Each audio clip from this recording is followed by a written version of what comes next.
دوستو السلام علیکم، میں ہوں آپ کا میزبان محمد اصغر۔ جیسے ہی میں آپ لوگوں کو روزانہ مرزا غالب کی ایک نئی قسط سناتا ہوں، آج بھی حاضر ہوا ہوں آپ لوگوں کی خدمت میں۔ تو دوستو چلتے ہیں کہانی کی جانب۔ تو دوستو مرزا غالب نے وہ لڑکی جو مرزا غالب کی دیوانی ہو چکی تھی، تو دوستو وہ لڑکی کا نام تھا نواب جان، اور وہ ایک کوٹھے پہ ناچنے والی تھی۔ تو دوستو مرزا غالب کی جس دن اس نے غزل سنی، اس کوٹھے پر بس مرزا غالب کی ہی غزلیں کہتی تھی، اور سننے والا جو بھی ہوتا تھا مرزا غالب کی وہ غزل، تو وہ بھی مرزا غالب کا دیوانہ ہو جاتا تھا۔ جیسے ہی اس لڑکی کا قاصد واپس غزل لے کر گیا، یہ کہانی میں نے پچھلی قسط میں آپ کو سنائی تھی، اور اب وہیں سے شروع کر رہا ہوں۔ تو دوستو مرزا غالب گھر آئے اور دیکھا اس کی بیوی کھانے پر بیٹھی تھی اور کھانا آگے رکھا ہوا تھا، اور مرزا غالب جا کر بیٹھ گئے کھانا کھانے کے لیے، اور جیسے ہی ہاتھ بڑھایا تو اس کی گھر والی نے کھانا ایک سائیڈ پہ کر دیا، اور اپنے نوکر کو کہا صاحب کے لیے کھانا لاؤ۔ تو پھر مرزا غالب نے کہا کیا ہمارے برتن آپ نے علیحدہ کر دیے ہیں؟ تو اس کی بیوی نے کہا نہیں، میں نے اپنے برتن علیحدہ کر دیے ہیں، ڈرتی ہوں اللہ سے، یعنی کہ اپنے ایمان کے لیے ڈرتی ہوں۔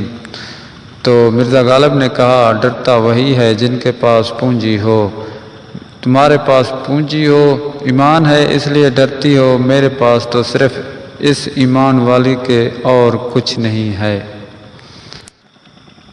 تو غالب کی بیوی نے کہا ایک سوال ہے آپ سے، تم اللہ سے اتنی منکر کیوں ہو؟ تو مرزا غالب نے کہا توبہ، کون کہتا ہے کہ میں اللہ سے منکر ہوں؟ میرے تعلقات اللہ سے آپ سے بھی زیادہ ہیں۔ اور وہ کہنے لگی اس لیے آپ کی اللہ نہیں سنتا۔ تو غالب نے مذاق میں کہا میری شاعری شاید وہ نہیں سمجھتا، کیونکہ یہ الفاظ اس لیے کہا تھا کہ دلی والے غالب کی شاعری نہیں سمجھ سکتے تھے، اس لیے کہہ دیا وہ بھی میری۔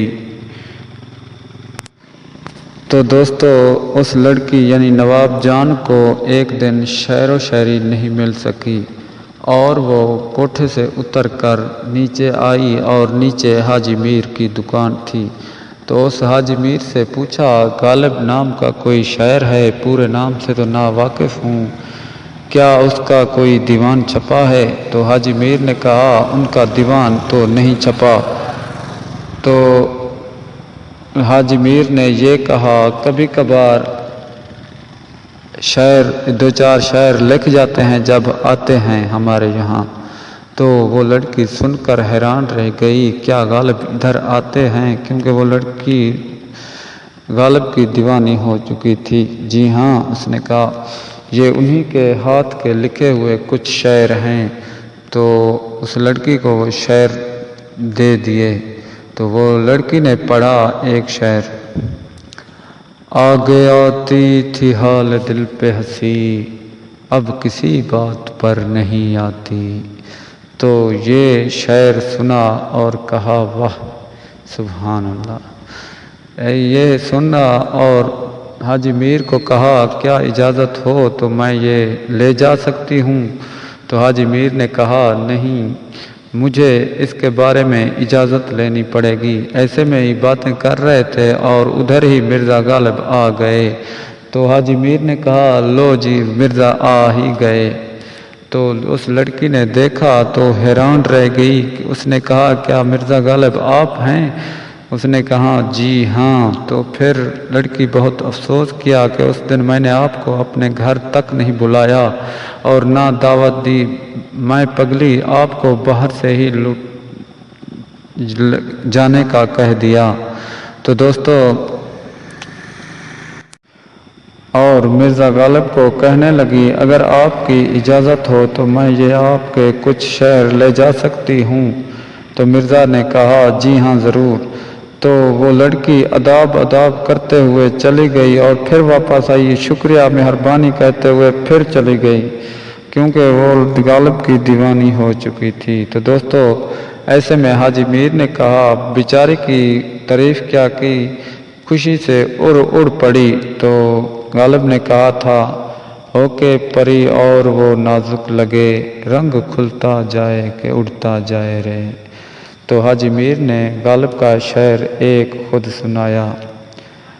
ہاں وہ عشق پر زور نہیں ہے وہ آتش غالب، جو لگائے نہ لگے اور بجھائے نہ بجھے۔ تو دوستو اگلی قسط میں ہم پھر آپ لوگوں کے ساتھ حاضر ہوں گے۔ ہماری ویڈیو پسند آئی ہے تو لائک کرنا، اور یہیں سے ہم اگلی قسط شروع کریں گے۔ تب تک کے لیے چاہیے اجازت۔ اللہ حافظ، اپنا خیال رکھنا، دعاؤں میں یاد رکھنا۔ اللہ حافظ۔